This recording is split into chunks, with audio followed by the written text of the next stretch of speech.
da tua vinda. Israel é o sinal da volta de Jesus. Então, quando Israel volta na terra, nós temos o sinal claro da volta de Jesus. A volta de Jesus acontecerá muito breve. Eu nasci em 1961. Eu sou da geração dos últimos dias. E se você nasceu nessa época, entre 1948, alguns aqui nasceram nessa época, até agora, eu creio que nós somos da geração dos últimos dias. Os últimos dias está muito perto. Mas eu queria que você visse uma coisa no capítulo 24, por favor. Depois de Jesus falar tudo, ele termina com uma palavra muito interessante. Eu queria que você olhasse isso no verso 42. Então, do verso 4 até o 41, Jesus explica tudo isso. Aliás, eu vou no verso 36. Vai lá, 36. Terminando agora de falar. Quanto ao dia, a hora, ninguém sabe, nem os anjos dos céus, nem o Filho, senão somente o Pai. Como foi nos dias de Noé, assim também será na vinda do Filho do Homem. Pois nos dias anteriores ao dilúvio, o povo vivia comendo, bebendo, casando-se e dando-se em casamento, ou seja, não estava nem aí até o dia que Noé entrou na arca. Eles nada perceberam até que veio o dilúvio e os levou a todos. Assim acontecerá na vinda do Filho do Homem. 2 homens estarão no campo, um será levado e outro deixado. 2 mulheres estarão trabalhando no moinho, uma será levada e outra deixada. E eu creio que nós temos aqui uma referência ao arrebatamento. Mas eu queria olhar o verso 42. Se você gosta de sublinhar a sua Bíblia, eu queria que você sublinhasse uma palavra aí, a primeira palavra do verso 42. Portanto. Diga comigo, portanto. O que quer dizer portanto, irmãos? Portanto, é o seguinte. Em luz a tudo isso que eu falei, já que eu falei tudo isso, a conclusão é essa. Portanto, ou seja, já que vocês sabem que o fim do mundo vai acontecer da mesma forma que aconteceu a destruição de Jerusalém e que a volta de Jesus vai acontecer, portanto, dessa deve ser a nossa atitude. Aí Jesus, ele faz uma coisa interessante. Ele diz o seguinte: vigiem, porque vocês não sabem em que dia virá o seu Senhor. Mas se a gente não sabe, então a gente não pode dizer que é 21 de maio, nem 21 de outubro, nem 21 de dezembro de 2012. Nós não sabemos. Verso 42. Mas entendam isso. Se o dono da casa soubesse a que hora da noite o ladrão viria. Jesus está usando aqui o que eu usei no início da minha mensagem. Se o dono da casa soubesse a que hora viria o ladrão, ele ficaria vigiando. Se eu soubesse que Jesus voltaria em 3 meses, eu ficaria vigiando. Se eu realmente acreditasse que eu só tenho 3 meses na terra, eu ficaria vigiando. É isso que ele está dizendo. Entendam isso. Verso 44. Assim vocês também precisam estar o quê? O quê, irmão? Fala junto comigo. Portanto, essa aí é a chave. É isso que é a chave de toda a mensagem. Você não esqueceu tudo que eu falei? Não guarda isso. Portanto, vocês precisam estar preparados. Diga comigo, portanto, eu preciso estar preparado. Essa é a chave. Portanto, vocês precisam estar preparados. Porque o Filho do Homem virá numa hora em que vocês menos esperam. Aí Jesus conta uma história, uma parábola. E a parábola está no verso 45. Quem é, pois, o servo fiel e sensato? Servo fiel e sensato, a quem seu senhor encarrega dos de sua casa para lhes dar alimento no tempo devido. Feliz o servo que seu senhor encontrar fazendo assim quando voltar.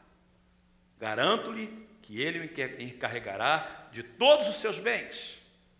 Mas suponham que esse servo seja mau e diga a si mesmo: o meu senhor está demorando. E então comece a bater em seus conservos, a comer e a beber com os beberrões. O senhor daquele servo virá num dia em que ele não espera e numa hora que não sabe, ele o punirá severamente e lhe dará lugar com os hipócritas, onde haverá choro e ranger de dentes. O que essa parábola exemplifica no que Jesus falou? Portanto, vocês devem estar preparados. O que essa parábola está dizendo para nós? Bem, ele diz assim, gente, um homem tem dois servos, um servo bom e sensato e um servo mau.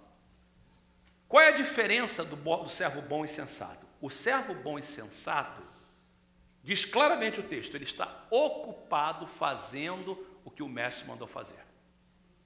E quando o mestre volta, ele encontra ele preparado, trabalhando, porque ele não sabe a hora que vem, mas ele vive como se o mestre pudesse voltar a qualquer hora.